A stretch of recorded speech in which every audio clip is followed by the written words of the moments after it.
Welcome to Living in the Matrix. I'm Jonathan, and I'm left of center.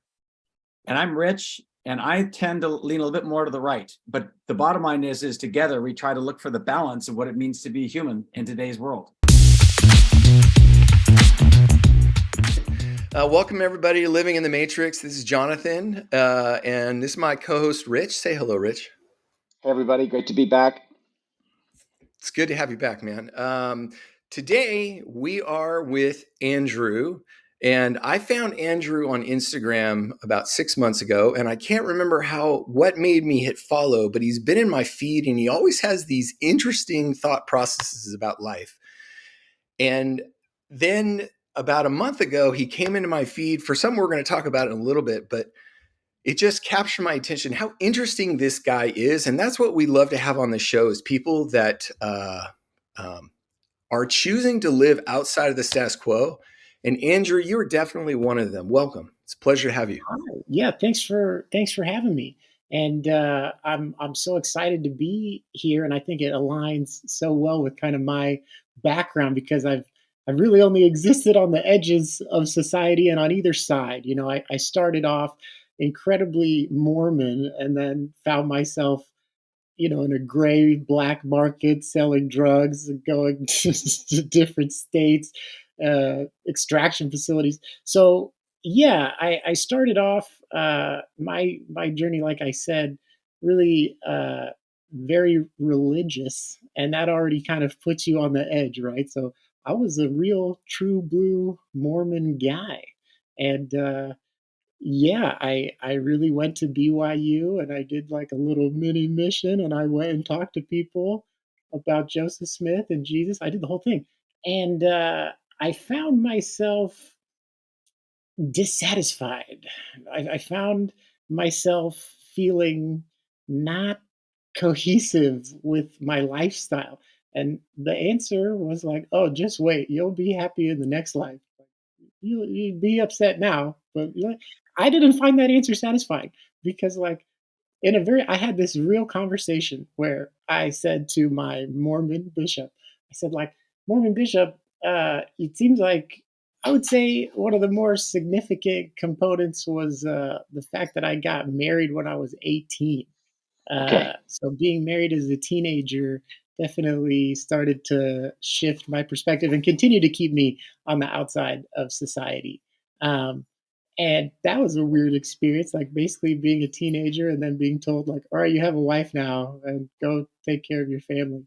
Um, yeah, so I graduate high school. I go on a mini mission, which is only 2 weeks long. And so at that point, I had already decided like I liked having sex too much to really go on a full time mission. Like, I don't think I'm going to be able to do it. I was in a middle ground. And so I go to BYU. I end up having sex with my girlfriend. I get caught. I get kicked out of school. And then the idea was like, all right, well, I'm not going to stop having sex. So I guess we should just get married because we're already in love and I'm not going on a mission. So, like, this seems like the next logical step of life. And that was not the best choice, to be honest with you. And here's the crazy thing: we're still cool as fuck.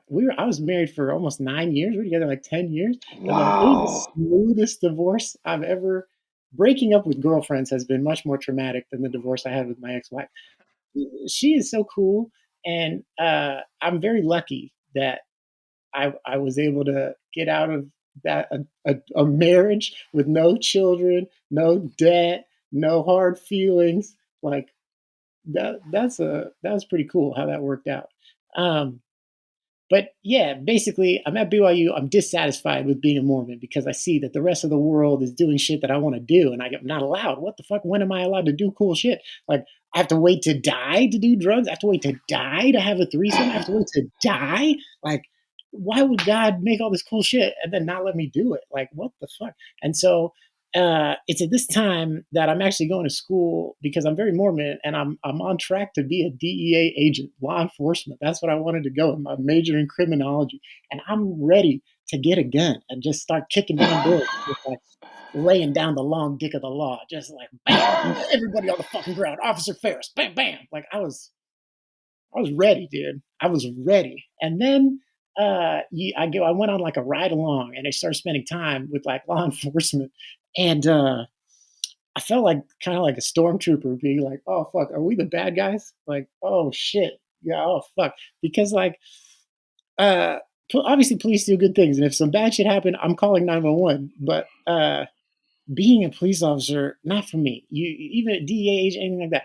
The second you show up, people loathe you, and you're interacting with people on the absolute worst day of their entire existence. And like, I have a hard time when a stranger doesn't like me. You know what I mean? Let alone the customer that I'm interacting with is actively hating me. So, uh, yeah, man, that wasn't for me.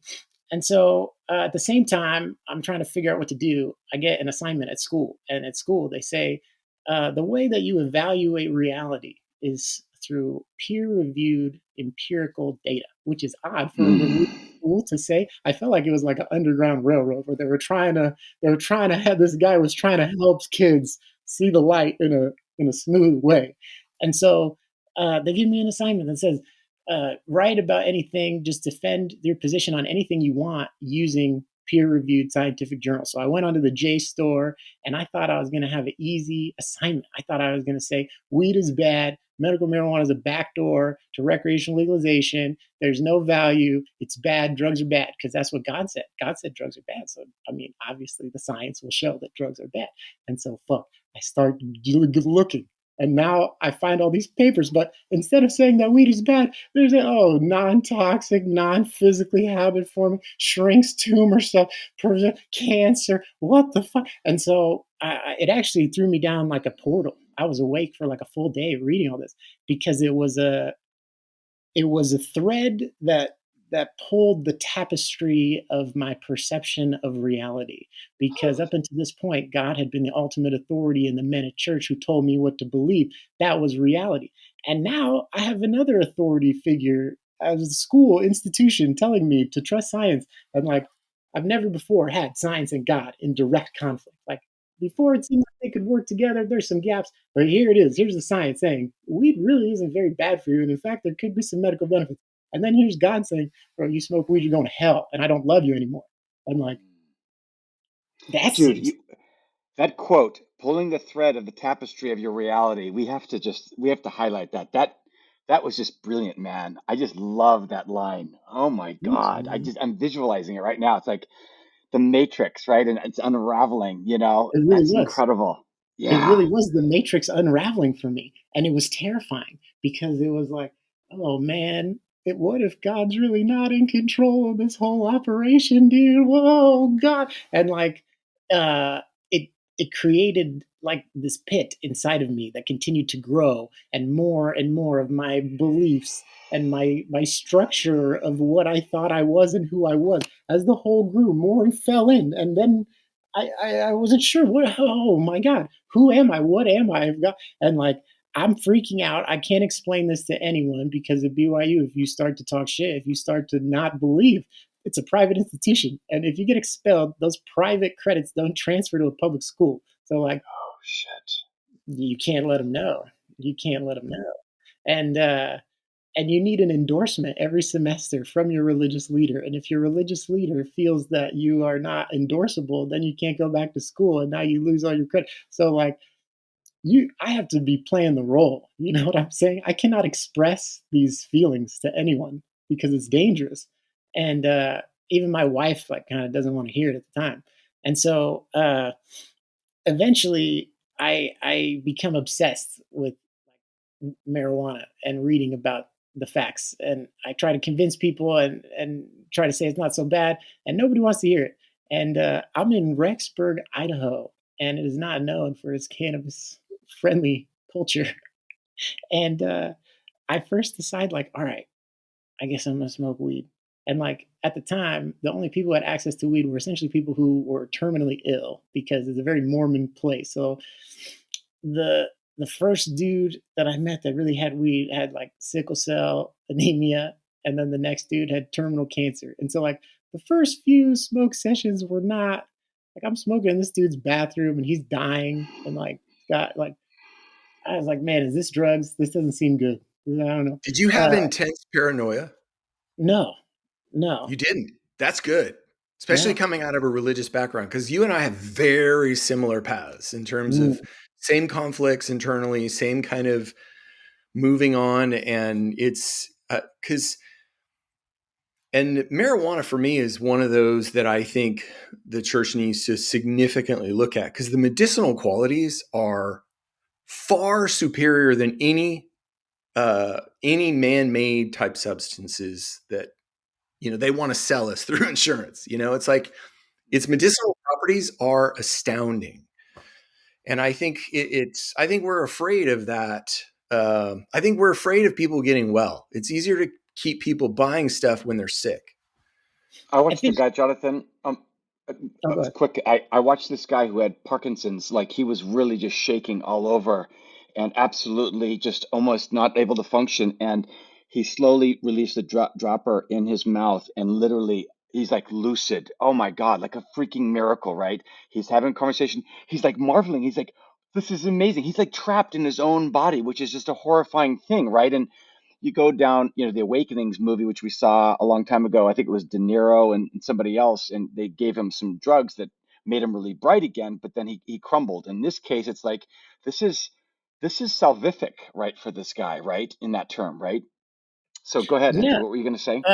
I mean, I agree 100%, and I think it's a common fallacy of that previous perception. So like a lot of religiosity and a lot of like systems of power will have black and white decision trees because that discourages critical thinking. So if everything is Mm-hmm. black and white, this is good, this is bad, It's this all is right, figured this is out wrong. for you.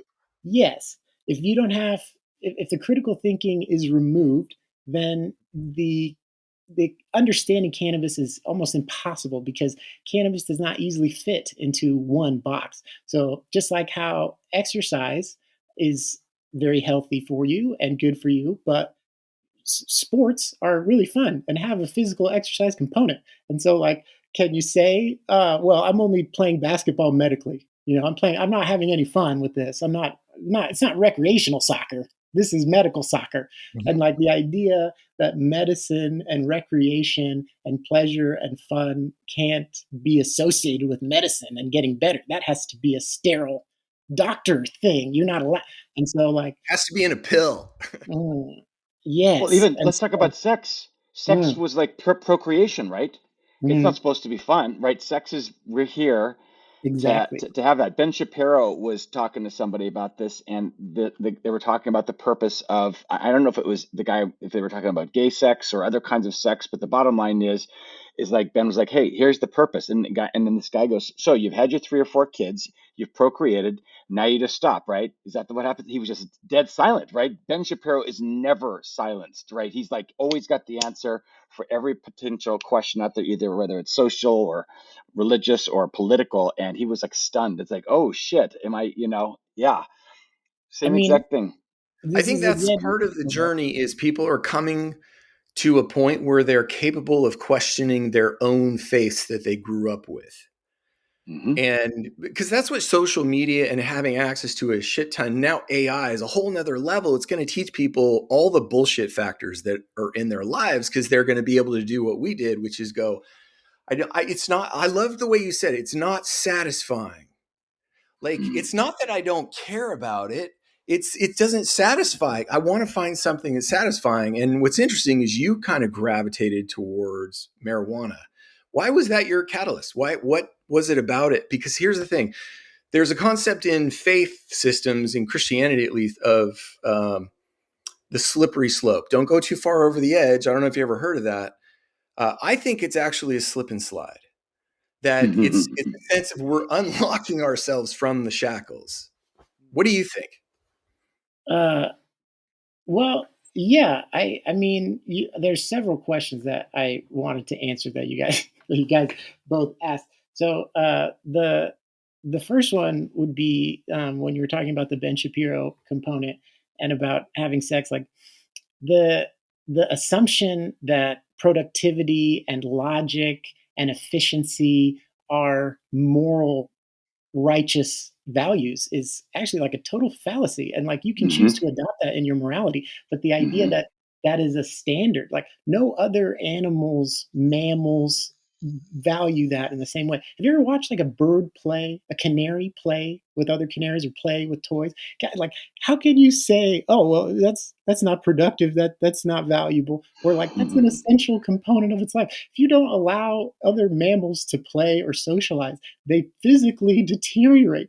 And so the idea that existence is only for functionality and that anything beyond functionality is extra to be cut is like a total misunderstanding of reality in my mind.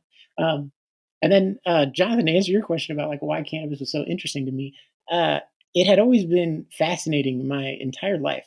I think because of the idea of scarcity, the idea that like I got to go to Disneyland one time when I was a child, and it was like incredible. And like there was only I could only go once because like it's expensive, you know what I mean? And like eating Hmm. out that was expensive, and so like doing fun things was expensive. Weed was $10, $15, and so like all my friends growing up, they all smoked weed. I was like the only Mormon one, and I never tried it, not even one time. I couldn't let Jesus down. I never tried it, and like Mm. uh, finally, as You I'm took an your adult, faith seriously. Like it sounds like you really took it seriously. I was a true blue believer. You better because I had experiences that mirrored drug psychedelic experiences that were almost as authentic. And then as a teenager, as a child, I had an adult come in and finesse me and say like, what you were experiencing wasn't self-actualization or any significant emotional experience. That was Jesus, and he told me to tell you about it. Interesting. Hijacked it.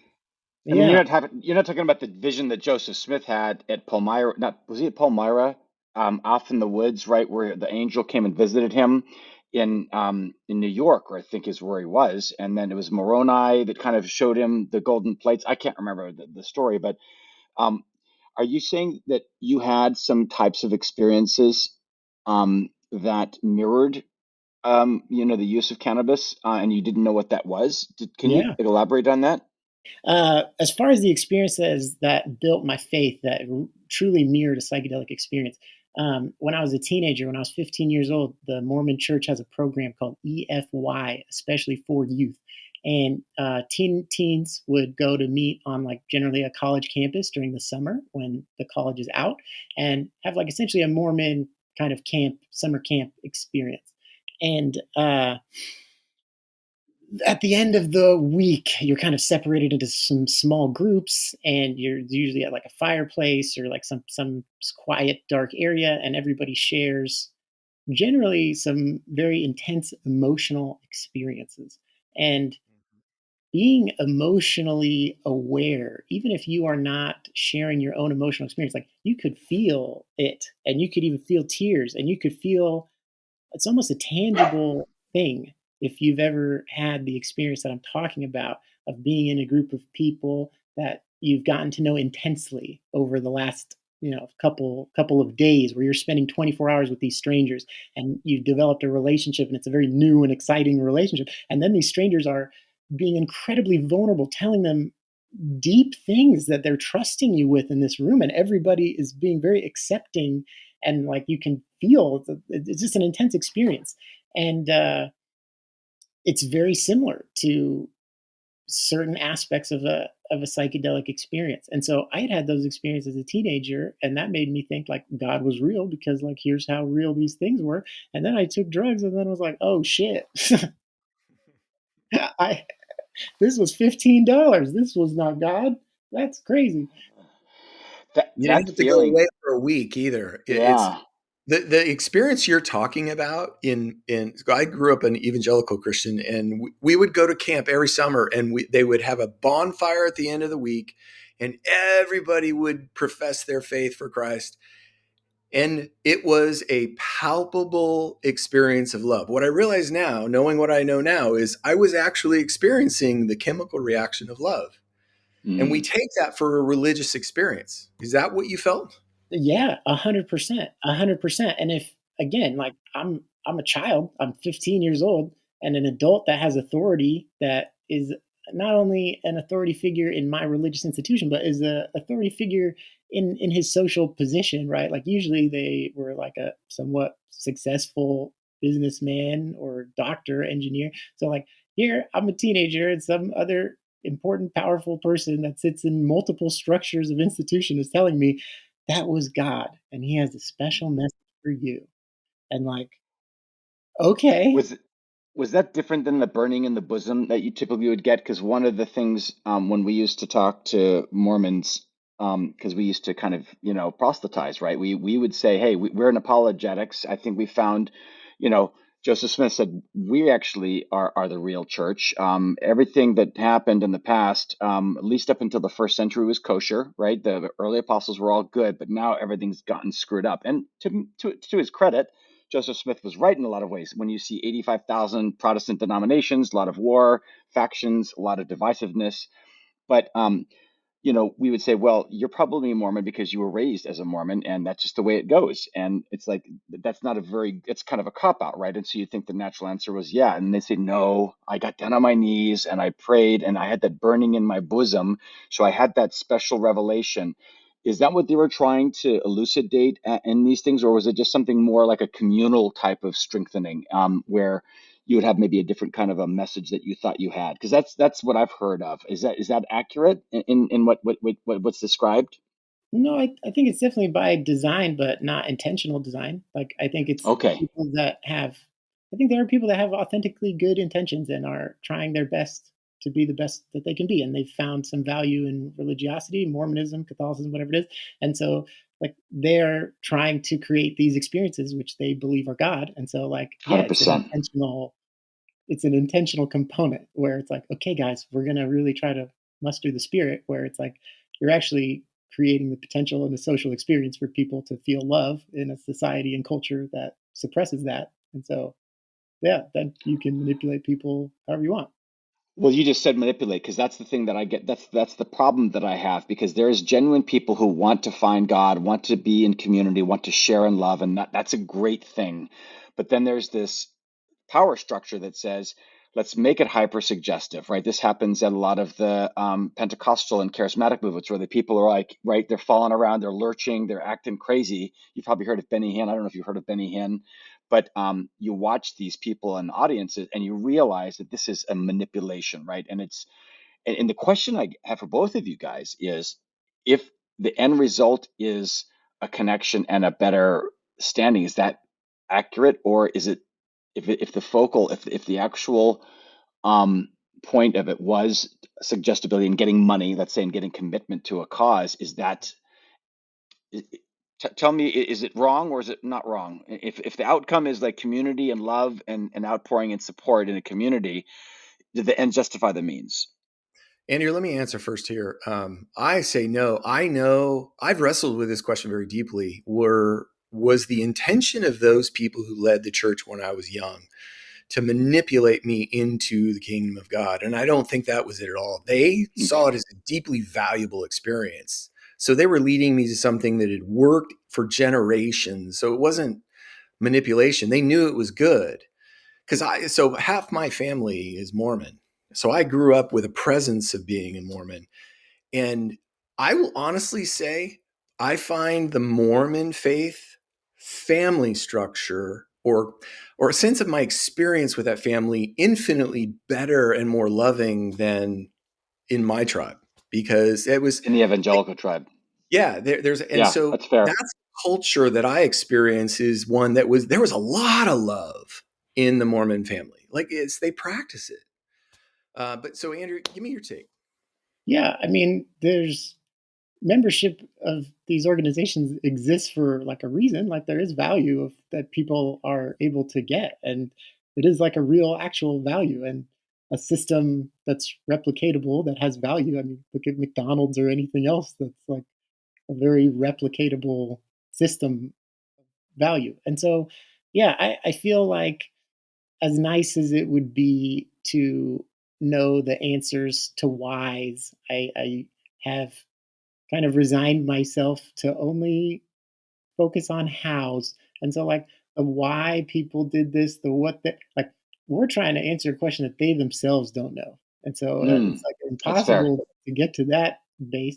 But as far as like the how is like, I was a kid, I got in a situation, an adult told me these things, And like, as far as why they told me those things and their true intentions, like that's like really impossible to know. Do Yeah. you consider yourself a Mormon still? Definitely not negatory, negator skeletor. So what was that um, jump for you? Oh, yeah. so that was actually my next thing on my list here. And when you're a Mormon or religious person, the way that your life is set up is like God is in the center, and you build your life around God. And so, like all of a sudden, like God was gone, and I was like, "What am I gonna do here? Like, what do I Do you do?" consider yourself an atheist? Yeah, Okay. yeah, I think so. I don't know. I don't. It's okay. You wouldn't be the first person we've had on our podcast that was Mormon that went down the path of theist to then non-theist. So the path. So I think here, and the biggest challenge with this is that when you, and I was going to ask you this earlier because for me, when you had that task of finding empirical evidence and research, that is the biggest crock of what they would have asked you, because one of the foundational misattributes of truth to the Mormon religion is that during the reign of Zedekiah, they came across here, they built, nations. The Lamanites and the Nephites warred against each other, and all that was left behind were the dark-skinned mark of Cain, Lamanites, I think. Maybe they're the Nephites, I can't remember. But the bottom line is like there's no historical, archaeological, genetic, or cultural evidence of any of this types of civilization ever existing here in this country. So the DNA of the Native Americans that everybody found when they came over here should have Middle Eastern DNA in them because they all came across here from Middle East. They were Jews, they were Hebrews, and then here Jesus came, showed up. So one of the questions I was going to have for you is, to me, I believe you can have the truth of the message of Christ. And even though there's a lot of guessing games there and there's a lot of faith you've got to put into it, like rising from the dead, etc., I think, unfortunately, for the Mormon faith, there's a lot of things that I think Joseph Smith added to that, including just taking the King James Version and writing stuff down and trying to be almost verbatim in the Book of Abraham, which, according to Smithsonian, was Rich, what's your gibberish. question, bro? My question really is like, was the actual was there an actual epistemological, was it an actual intellectual assent that you realized it wasn't true because of the Mormon thing, or was it something that you missed, like God was just missing, like, you know what I'm saying? Like there's Or people you who weren't say, satisfied, which was your word. yeah. So I'd like to understand that, if you would. When Yeah, he left, when God left you, was it because it was intellectually Or he wasn't unfulfilling? here. yeah. That's all Yeah, you said. So he wasn't here. What broke the shelf is what you're is yeah, yeah, yeah. yeah. What was the straw that broke camel's back? Yeah. So like essentially, I had always like felt not satisfied, and I just assumed that that was part of the burden of my responsibility as a Mormon. Is that like life is hard, and part of the difficulty is restraint and a lack of fulfillment. And so like the more discomfort you have, the better your heaven's gonna be. And so like I'd always felt that. And then all of a sudden I get to college and like there's a Mormon Stories podcast. They still exist, but at the time that was more significant to me. And then I'm taking these like biology courses and like not even like it wasn't like deep doctrine that convinced me. It was more just like baseline things where like, yeah, I don't know if I believe in this. And then it was like, well, you're going to tell me that like Noah was a literal story? And like, I Hmm. was I don't know because like there's a zoo in San Francisco and it has like a full team of people that like have doctorate degrees and like they can't keep the animals alive sometimes and they don't even have two of all of the animals and then like even beyond that like you could measure the earth and like the atmosphere and like how the rain cycle works so like we can measure how much rain can even fit on our planet and like how much water would it take to fucking cover Mount Kilimanjaro to fill the Grand Canyon like all of a sudden the math doesn't work now. And so if you had been more flexible with your theology and said like, yeah, interpret it as you'd like, see what there is to think about, find your own answer, then that would have been fine. But like, now you were Mormonism's black and white. This happened this way. And like, when you've set yourself Don't up like that, question it. yeah, when you've set yourself up to be so rigid, then all of a sudden it's very difficult to recover from any deviation from that. I don't know if that answers your question totally.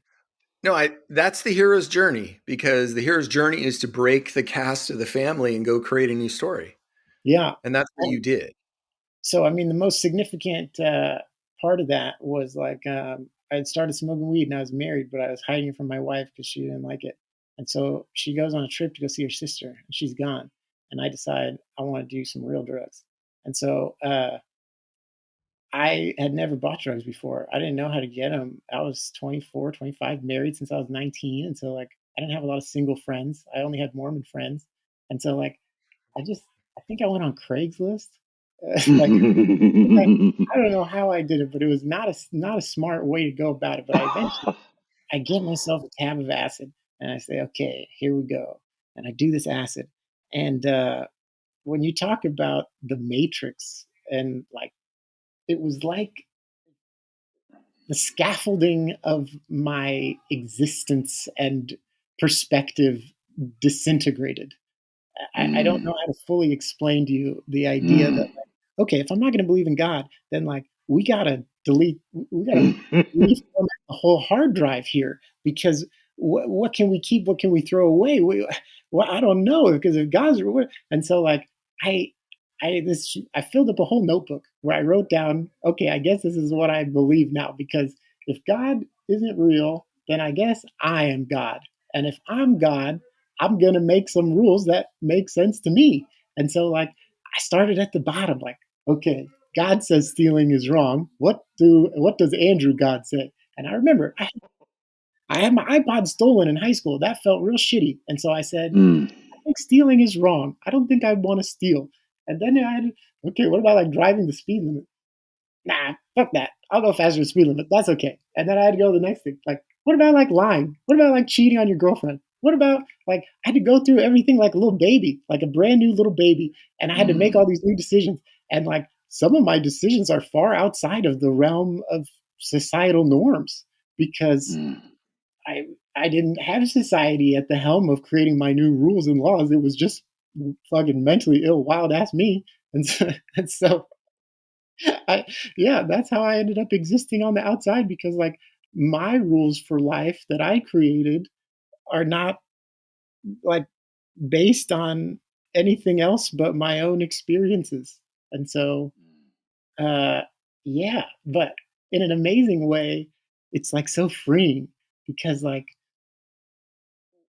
when I take accountability for being responsible for my reality and essentially the god of my existence and experience, all of a sudden it's an incredible burden, because the things that you don't like, you have to be responsible for. You have to take accountability for them. But if they're things that you want, then all of a sudden you can grant them to yourself. So like I this is a great example. Even the fact that I'm talking to you, I I had everything in my life kind of end. I've had like 3 chapters of life, and my second chapter of life ended in a spectacular blaze of despair and agony. And I was like, it was just like before when I lost my Mormon religion. I had to restart again, and I said, okay, this time I'm God, and like, what do I want my reality to be? And I based it on a story that my father told me. My father, he's a lawyer now, but he used to be a heroin addict, and he's a heroin addict when he was like a teenager, and all his friends are dying because you don't live long doing intravenous drugs. And it's like the Vietnam War. And he tells me like, "Yeah, Andrew, I was gonna go kill myself on the train tracks, and I get there and I decide I'm gonna stay alive, I guess." And then he says, I'm gonna stay alive, and if I'm gonna stay alive, what should be my life? Because doing heroin's great. So if I'm gonna not do heroin, I better be doing something badass. And he remembers that a lawyer had gotten him out of drinking underage, and so he decided I'm gonna be a lawyer. And so like my dad stops doing heroin, he goes to community college, gets into college, goes to law school, does the whole thing, because he's at like the bottom and decided, all right, I'm gonna go back to heroin. That still is he's 75. I'm gonna go back to heroin later. I don't know, not yet, but soon I'm gonna go back. So uh, I kind of It's a had good that. tactic, actually.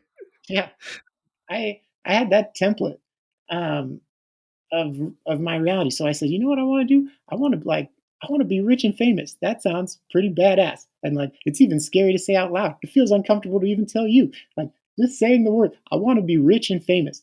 That sounds pretty fucking cool. And like I guess I'm gonna do that, and either like I'm gonna accomplish that goal or I'll die before, and then I'll be famous after I'm dead. So like I've already decided. I've already made the decision as the God of reality. I'm going to be rich and famous. I don't know if I'm going to get to experience it while I'm alive.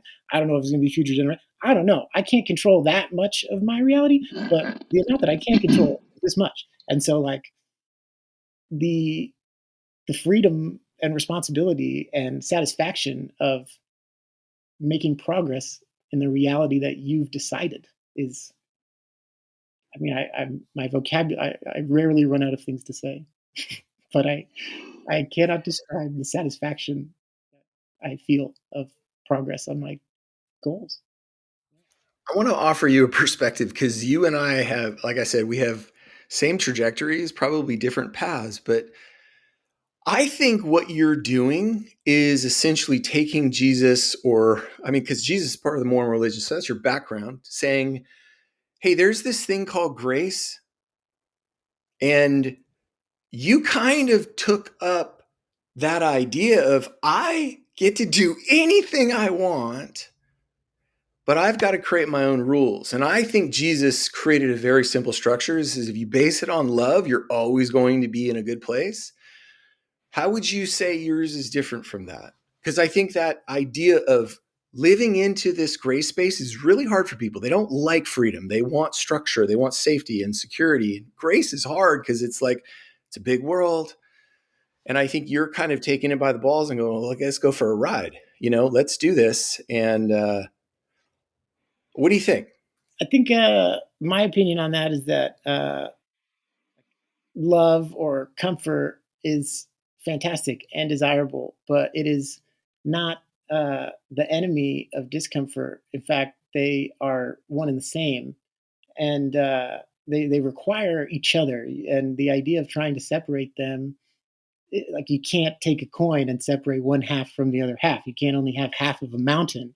They require each other to exist, and so my experiences that have had mm, contrast are the most valuable. So, like, I'll give you an example. Like, when you have the perspective that, okay, love and only love is going to guide my decisions, you could be with your partner on the beach and you see another beautiful woman and you think, like, I really like her a lot. And I want to go have that. Why should I not? If my desire is to only maximize love and kind of like feeling good, it's an authentic, the same love feelings that I'm feeling for this other woman, I had those same feelings that drew me to my wife. And look, I'm married and it's all good. It's so much love. So how can you tell me the same thing that drove me here to a good place, now you're telling me the same thing is going to fuck everything up? And like, the fact is, like, it's true. And like, I messed up my life a lot by doing that because I was so Mormon and I had so much control in my life. I thought all control and all discomfort was bad. I thought I had to just maximize comfort. And so I go to the grocery store, like, what do you want to eat? All the food that's good. Ice cream, cinnamon bun. Like, that's how I got to be 300 pounds. That's how I ended up having a bunch of not successful relationships. That's how I ended up not being able to have control over my own life and finding the value of discomfort and saying, like, oh, this is Mm. this is not a thing to run from. This is not a thing to chastise. This is a beautiful part of the process. And so, like, in the same way of, imagine your destination is in a faraway place and you're on a journey and your true destination is still miles away, but you found a very nice place and there's nice food here and it's nice to rest here, and like you could spend your whole life trying to convince yourself that, like, you don't really want to go over there, that everything's good here, why should I leave, it's fine, everything's good. But like, you know what you really want and where you really want to be. And so, like, I cannot lie to myself to find satisfaction in not following the things that I want. I tried. Wait, that was a double negative. What'd you say? Mm. I cannot lie to myself and say I'm satisfied with things that are just not bad or things that are just good. Right. In other words, you want more. I Because want I think exact. that's part of the whole life experience is it's not about what's right or wrong. It's about we're meant for freedom. And we tend to, for the sake of safety, because our brain goes hardwired and says, you need to protect yourself. So let's create these structures. I think that's the hard part about any, organized religion is its intention. Rich, you talk about manipulation. It's like, no, they don't start out trying to manipulate people, but they can. That's the interesting part of it. And I'm always fascinated like with power and power structure, systems of control, and religiosity and organized religion is another one of those very powerful very things. I much mean, so. think about a Very much bunch so. of I mean, people. this is living in the matrix. We're Yeah, a huge yeah. part of this is because both Rich and I came out of a religious structure, and we're probably a lot more free flowing now. But it's like that. What does it mean to live in a simulation? And is because our backgrounds parallel, but they were probably fairly similar because it's a really protective border, and there's a lot of love that exists in it. I can say most of my youth was filled with love, but there was a lot of control and manipulation that happened. So yeah, I Well, think it's. Oh, go ahead. Sorry. I was Go going ahead. to say that the reason why I kind of got out of the church, though, Jonathan, is because my wife was hurt by the people Yeah, there, right? And so she was yeah. hurt by gossip and It's structure and also in the legalistic world. Yeah. bullshit, right? Oh, yeah. I I wanted to go back to you though, Andrew, in terms of there's this concept about freedom to explore and express and find what you want, but there's also the idea of balance. So there is the idea of the book of Ecclesiastes, where Solomon, one of the wisest people in the world, he does everything. He has all the money, all the wealth, all the concubines, all the wives. He had all the wine. He had whatever the heck he wanted. He And gave then at the himself end of the freedom. day, he gave himself the freedom to just totally have excess. And at the end, he says, meaningless. It's all worthless. It's all meaningless. And that's why it's a crazy book. But have you ever heard of the movie Legends of the Fall? It's with Brad Pitt. That sounds very It, familiar. But I he mean, he it's a famous movie. It's when he's a good looking dude and the wife loves it and everybody loves Brad Pitt. But he basically goes to the war. He sees his young brother die and he goes and scalps all these Nazis during World War I, oh, I which are have the seen that. Germans. Yeah, Yeah, yeah, yeah. he comes back and he's broken and he's got this girl that he loves, but he can't be with her because she's part of the family. He goes off and he just smokes opium. He's on this boat. He travels. His hair gets long. He's got women next to him, and I think he realizes that he's seen it, been there, done that. So I guess my question for you is, when do you find balance? When is enough enough in terms of exploring that? Or, I mean, to be fair, Jim Morrison, I love. He wanted to break on through, man. That guy did whatever it took because he was on a mission to say what's out there, right? And he's a poet, man. I love his album An American Prayer. So tell me, if is there any balance in there? Is it just like let's freaking see where this thing goes? Tell me a little bit about that journey. I mean, Is this phase three? Are you still in? I don't know. Are we on phase three out of your life?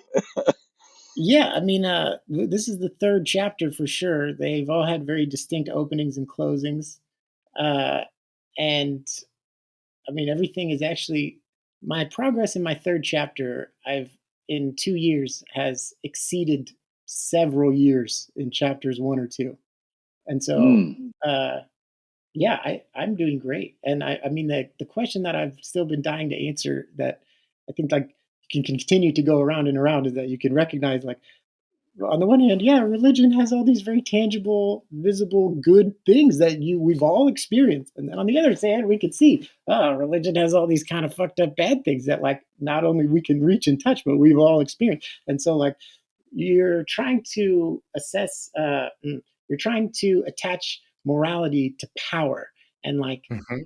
power It's doesn't it's have the other side of the coin. Yeah. morality. Yeah, like just like a river or the ocean doesn't have a morality, power cannot have a morality. And like other things that are powerful also don't have a morality. So like guns, sex, drugs, fire, Money. all of those things are incredibly powerful. And a slight change can make one experience an amazing ecstasy and another a terrible nightmare.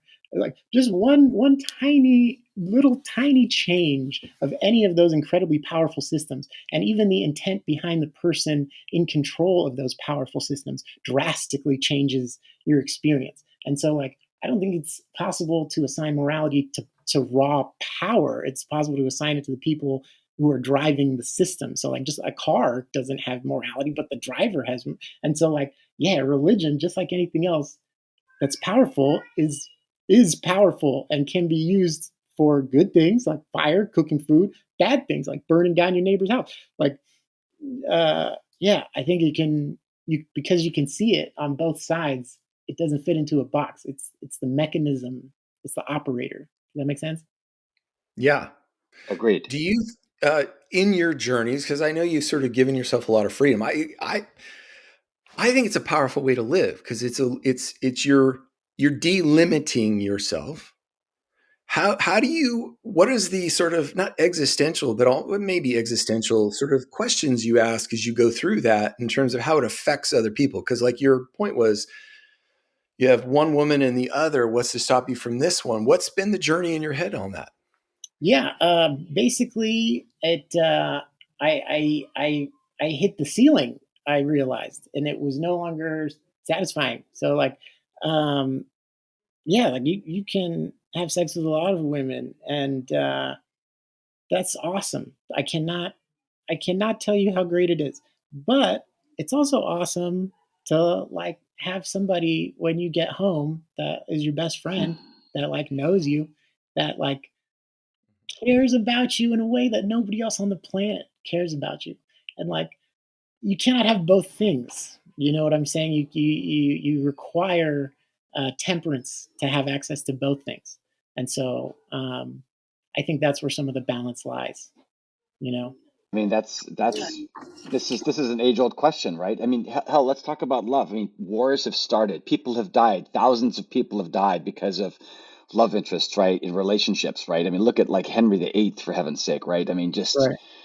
I mean, he split a church apart, right? He separated from Rome because Yeah. he wanted another woman instead of Catherine of Aragon, right? So I think that you're onto something in that you're recognizing the dichotomy of this excess has limitations. This certainty's also got limitations, right? And we have to choose what's going to work for us. I think if you also, and Jonathan would lean towards love, I think he would realize that even if he had the opportunity to be Charlize Theron is walking by, she catches his eye, she's like, there's more than eye contact. It's like, wow. And Jonathan's like, all right, she just gave me an ultimatum. She goes, one night with me. What do you say, hun? And you've got that choice, right? I mean, people have these supposedly, these relationships where, yeah, okay, hon, Brad Pitt shows up, he's all yours for one night, no questions asked, right?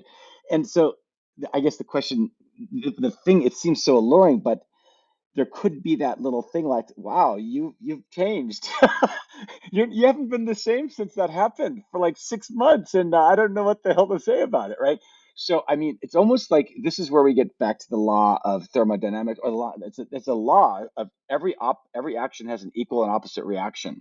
That's the So second one of the law. things, yep, yeah, second law of thermodynamics, and what we're finding is karma and physics and this whole thing we know as consciousness are all interrelated. At the base level, man, we are all connected through this consciousness, this pure unified field, whether we like it or not. So you reduce ourselves down to this atomic level.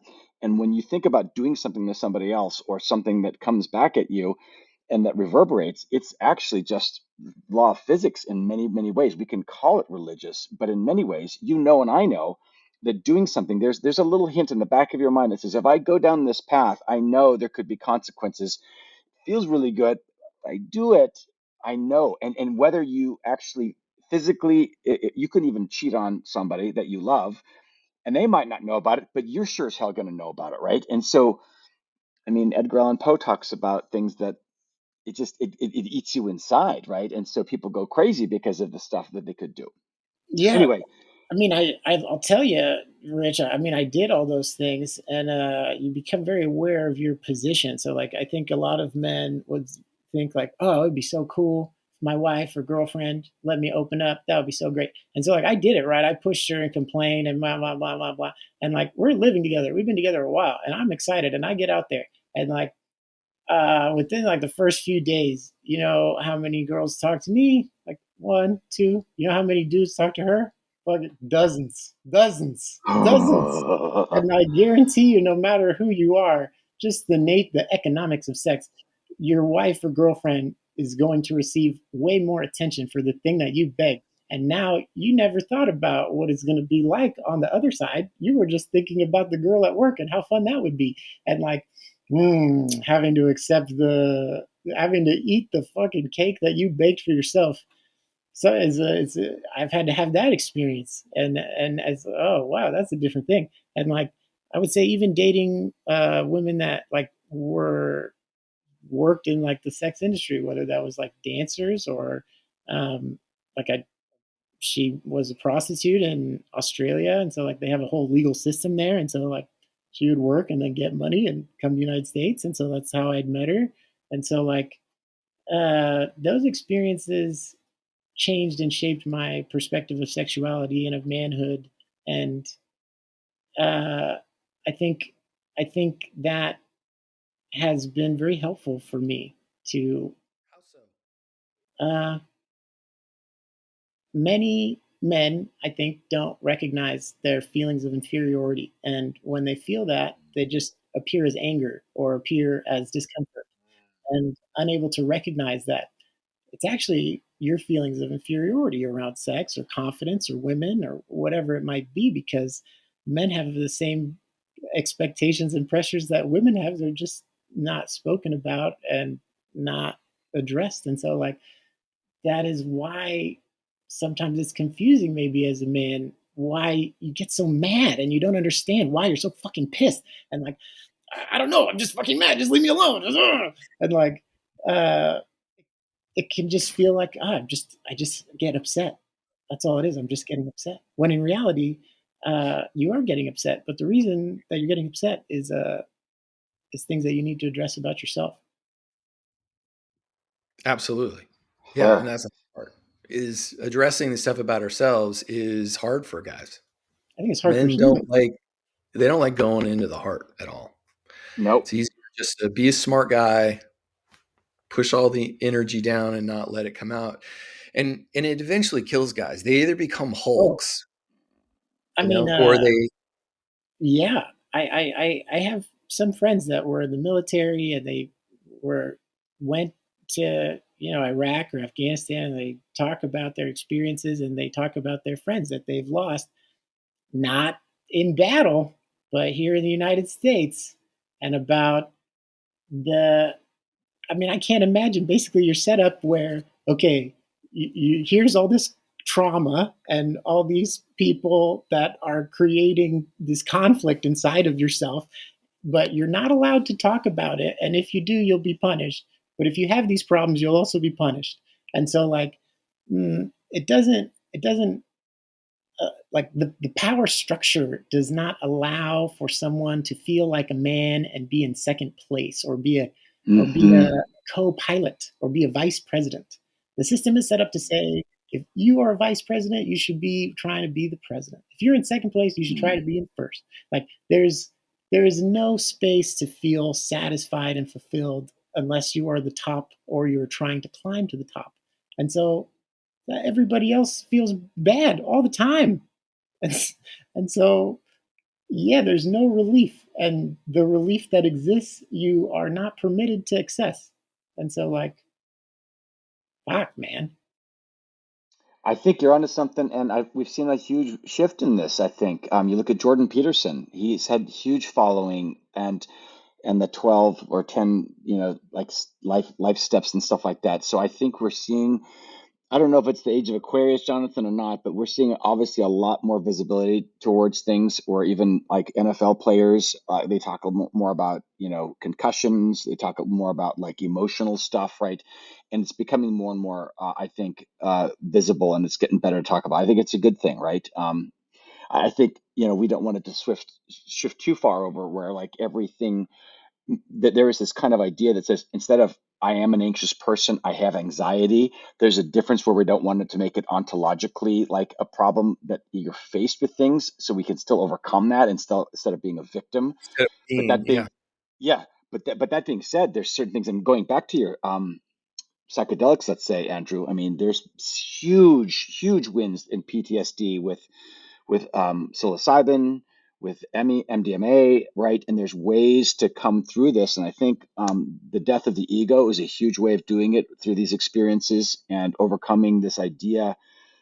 I have to ask you this because we've been talking about this a lot. One of the things that's happened at Johns Hopkins, which has dedicated decades to psychedelic research, where people are having near-death experience, these were all possibly atheist agnostics, but they felt a presence of something that they called love, but they didn't acknowledge it was God. But what the hell is that? It's something. There's something there other than just me, and I love it, and it felt comforting. So, I mean, I know that you've given up on the idea of necessarily like a God, a transcendent God in the sky, but have you felt a sense of tell me about, have you had that kind of experience where you're feeling kind of comfortable with the universe in that regard and just like your Yeah, place in it? Yeah. yeah, a significant Yeah. amount of times in a significant way. The Yeah, the realization that like not only are you like I am you and you are me and we are all Mm-hmm. together. You know what I'm saying? And Mm-hmm. like the best analogy is like imagine there's like a light bulb and the light is on and filling the room. And then I'm gonna take a cloth and put it over the light bulb. And now the light bulb is dampened and you can't see. But if I poke a bunch of holes in the cloth, a bunch of individual streams of light that seem individual are now visible when in reality they are all the same thing. Mm-hmm. And so, like, yeah, it just seems reasonable that we are all the same goo in some way. Whether that means that there is a God in charge, I don't know. But if there is a God in charge, I feel very much like the relationship that we have is similar to my relationship with the cells that build me. Like, I am cells, my Yeah. entire body is cells, but I don't know them, nor do I have a way of even communicating with them. Like, how would I talk to one cell? How would I, if a cell says, Andrew, I'm hungry, give me Well, it's nutrients? proven that your body You're listens. onto something. Yes. No, but Dr. Joe Dispenza. Yeah. it's proven that your body listens to your own words. So Right. that's the hard part about language is it's a frequency vibration. So you can get hit with someone's words. It's a vibration that your body Mm-mm. feels and your body actually listens to. The problem is it can't tell who said it and it can't tell what's true. So you can script your body. Yeah. And that's what, oh yeah, yeah. Oh, yeah. That's the power of what they're learning in quantum physics is that through neuroplasticity, you can actually rescript your entire body. And And as that begins to accelerate, it becomes more and more powerful because uh, you once you start investing with intention, I think that's what you've done is you've created this Mm. life of intention to say, fuck it, I'm going to do my own thing and suffer my own consequences, which is a highly responsible thing to do because that's always the other side of the coin. You have this flittering life to go out, but you've held responsibility for yourself. Like that's yeah, powerful. I You think, have. I mean, to just touch on that, like one of the most significant things is that, like, mm, for my own life, if I only cared about myself, like, I mean, I'm not really gonna get, if it was just me, like, Mm-hmm.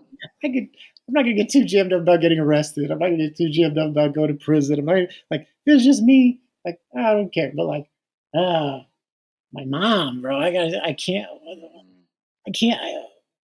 what am I gonna do? Just not, just abandon my, like, ah. And so, like, I guess that's the balance of like freedom and responsibility of like, here's all the shit I want to do. I want to fucking sell drugs and go out there and do whatever the fuck I want, break the law, fuck all this shit. But like, I could do that. I can. I for sure can. But like, I'm an adult grown man that like should be responsible according to my values because the God that I am said should be a responsible man. And so like, fuck. Guess I got And to you take can't one. blame anybody. You created the rule. I know, and I agree with them so wholeheartedly that I can't argue with them. But what's been the value of that? Because I don't think it's just a flittering response. I think there's a lot to learn there. Of you took up the mantle of responsibility for your own life. You took it away from the church and said, "No, I'm going to hold this." Yeah, I think people mention it. Sometimes they will give me a compliment about how I'm able to be myself, Yeah. and I think I think that's the result of having your own rules and living authentically to your own rules. Is that Mm. you get to be yourself, and like I get to be myself all the fucking time. And like I talk to people, they get to go to Burning Man once a year, where they can be themselves and they don't have to follow the rules of society. Mm. Fuck that shit. I every goddamn day I do whatever the fuck I want, and like the things that I want to do follow my own rules. And so like I do as much of everything that I want, and like yeah, like having freedom for yourself requires responsibility, which is like an odd conundrum. So I want to ask you a question. I've been meaning, I talked to you about it at the beginning. You visited or attempted to visit, because I didn't see any second halves of it, Oh Zide yeah, Church in Oakland. yeah. Tell No, it me was about that great. experience. Yeah, it was real cool. I forgot. I forgot to. I still have stuff I forgot to post about that. But no, it really did remind me of the very early days of medical cannabis, because the way that it worked is there's like obviously a donation at the door, and then you go through like a little security thing, and then you go to the buying room, which is set up like a deli style, so very similar to how cannabis used to be sold before or packaging regulations. And so, excuse me, they have a bunch of different bins with like a bunch of different types of mushrooms. And there's a menu, and like they have symbols instead of dollar signs. That's because that'll stop the fucking police. You know, they'll get in there and be like, "Are you Yeah. selling it? Oh no, you got a little car symbol instead of a dollar sign. Ah, you get away this time." But like, yeah, basically they have little things, but they really mean this is the dollars that these drugs cost. And there's a lot of language like you just donate, and these are free sacrament. But yeah, anyway, so But they're keeping within the rules. They're doing it the right way. Because honestly, the impression I get is they want to help people. I mean, yeah, for sure. And I mean, yes, I agree. It's very similar to again the very beginning days of cannabis, where it's like, well, this needs to get out there, and nobody else is going to do it, so I guess it's going to be me, and I'm going to do it the best that I can as just like a regular person. So, yeah, they the other thing that was very interesting was they have a body weight experience calculator, which I had never seen before. And all of the psilocybin is tested. Well, not all of it, but most of it. So you can see per weight the psilocybin concentration of the strain that you're getting. And then you put the concentration percentage of strain and your body weight, and you can see exactly how much to eat to have the exact experience that you want. And that, that's always a Really question cool. when I'm doing mushrooms. How many do I take, Andrew? Fuck, I cannot be responsible for your decisions, bro. I, I don't know. Hmm. Uh, so that's very cool. The other thing that's very cool, that's very exciting for me, is the advent of like new products. So the products that they had, I think the most common thing that I've seen not in the Zydor church is like chocolate bars, like full bars of chocolate that are sold, and you can buy that packaging on eBay or Alibaba, whatever, and put God knows what in there and sell it as mushrooms. So like, uh, it's also a problem because like the chocolate bars themselves, like don't usually taste that good, and then they're actually like highly caloric and sugary, and so it's like if I'm going to eat something highly caloric and sugary, I want it to taste good. So anyway, the thing that is very exciting for me is they had like they were almost, do you remember spree candies? Did you ever eat those? Yeah. They had it Yeah. was very similar to that, and it's just a little kind of a lightly flavored candy tablet that is about 0.23 grams, and they are fantastic. So Uh, is that's a little above microdose? Is that what they're it is. selling them as?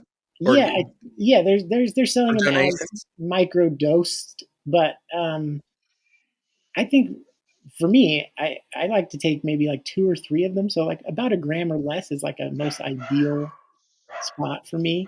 Um, and the pricing pretty reasonable. Obviously, it's like a black market, so there's no taxes, but usually everything's like around 25 to maybe $35, $40. And they had individual chocolates as well. I like that because, again, the bar kind of encourages you to eat the whole thing, and it's hard to dose that out. Right. But yeah, products being made with extract as opposed to the whole fruiting body, I think is going to be also the next kind of frontier, because there are other things that are potentiators. So I don't know if you've ever heard of like lemon juice tech or Oh, other. sure. Teching. Yeah. Yeah, and so products that are combining the benefit of adding the acidic component to a psilocybin extract, those are kind of the new things that I'm seeing coming out, which are pretty cool. Yeah, Jonathan, imagine taking the mushroom instead of a whole stem or a cap, you're shredding it almost like a keef, if you would, and then you're adding lemon juice, and supposedly it intensifies the effect. It might actually make it a little less actual long, but it definitely has a more intense. That's what we did up in Breck last summer. I was And going to ask you, Andrew, do you have, because it's a religious institution and a church like peyote or other kinds of substances, did you have to consume it there, or were you able to take it outside and then take it back with you? no, yeah, I don't think you're allowed to consume it there. And then just real quick Okay. so the products that I'm talking about, they're not even grinding up fruiting bodies. They are taking the fruiting bodies, extracting the psilocin, and then Okay. uh, yeah. So like The it actual doesn't. chemical component, chemical Right. derivative. Yep, Yeah. So like got when it. it's in the fruiting body, it's psilocin and then converts into psilocybin once digested. And Yeah, that's Got what it. the lemon juice does. It right, makes that exactly. conversion happen It faster. helps the conversion of psilocin to Yeah. psilocybin. And so that now that could make you could be real small with like a whole gram. Wow. So that could be Yeah. intense. Very much so. Okay. I cannot believe No, how much I've loved talking to you, and I feel so guilty about all the interruptions and how much you'll probably have to edit out. But it's not a big deal. This has been a fantastic conversation. Brother, you and I have a lot of similarities in terms of our life. It's been everything I had hoped it would be. uh, So thank you for joining us. This has been an absolutely wonderful experience. yeah, I really Yeah. appreciated your guys' questions as well. I don't I don't have conversations usually with people that have such a similar background where I still find value in some of my religious experiences, but obviously I'm an atheist and obviously I disagree and obviously it's painful and traumatic. And so it's like, yeah, it's like having, an ex-girlfriend that you love, but you have a restraining order because she ruined your life, bro. Yeah, Yeah. it's been a lot of fun. Any final words, Rich? No, I just really appreciated your angles, and I mean, we love the idea of having unique perspectives, and yours has been unique in that you've kind of like been a Jim Morrison, of sorts, and you've kind of broken on through. You've seen what's on the other side, and I can't wait to hear more about what you explore and learn down the road, man, and be that kind of beacon for us. Looking forward to more. Thanks so much, Yeah, Richard. Andrew, Yeah. I will say this. I truly believe you should write a book because I think, and I'm not joking about that. Here's why. I think you ask a very provocative question in your life from here's what my religious institution told me. And that's very common across all religious institutions. So that catalyst is true. And you took the risk to go figure it out and realize, oh, there's more. I think a lot of people would be interested in that story. I really do. Thanks. So, Thanks, Jonathan. yeah. Yeah, I appreciate both you guys, your time and your interest in me.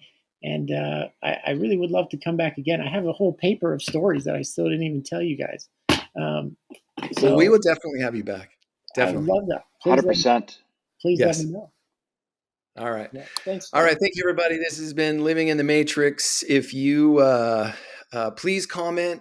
If you have a suggestion for a guest, please let us know and would love to interact with our audience. Suggest topics that you'd love to hear us talk about. Say goodbye, Rich. See you Yeah, no, guys. Have a great weekend. yeah, Much you too. grace, much love, much peace. All Thanks. right. Much love, everybody. Bye.